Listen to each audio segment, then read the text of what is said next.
This video is made possible by our generous supporters on Patreon. Check out patreon.com/NWR for all the details.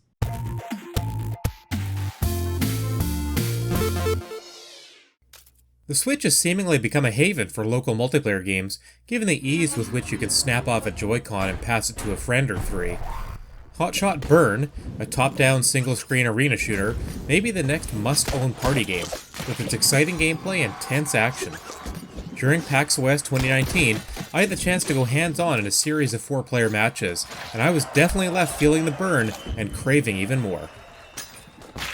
After choosing from among a handful of characters, each with different weapons and skills, you play a series of matches to be the first to get to 40 points, and then be the sole survivor in a match after reaching that number.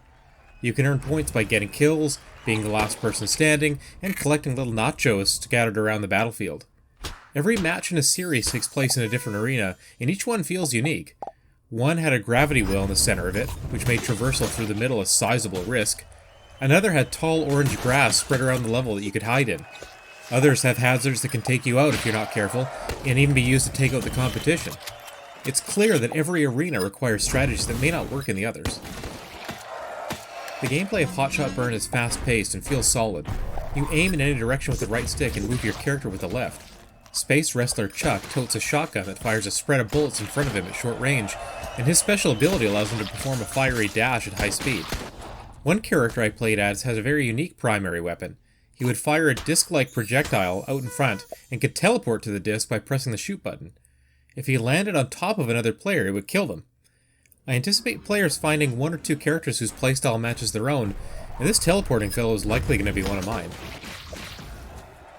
Matches are very brief, generally lasting less than 60 seconds each.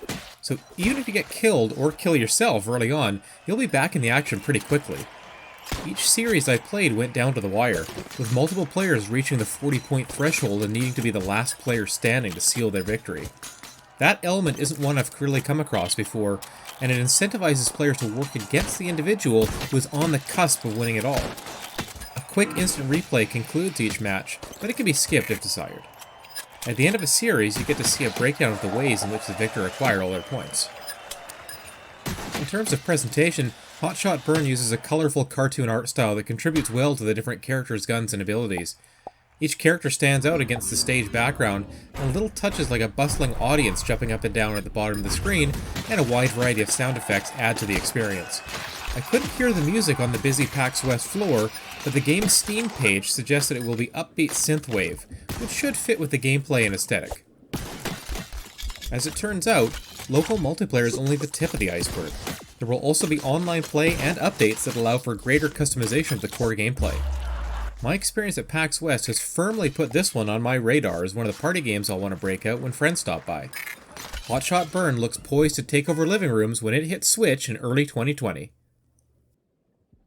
This video is made possible by our generous supporters on Patreon. Did you know that Nintendo World Report is funded directly by fans like you?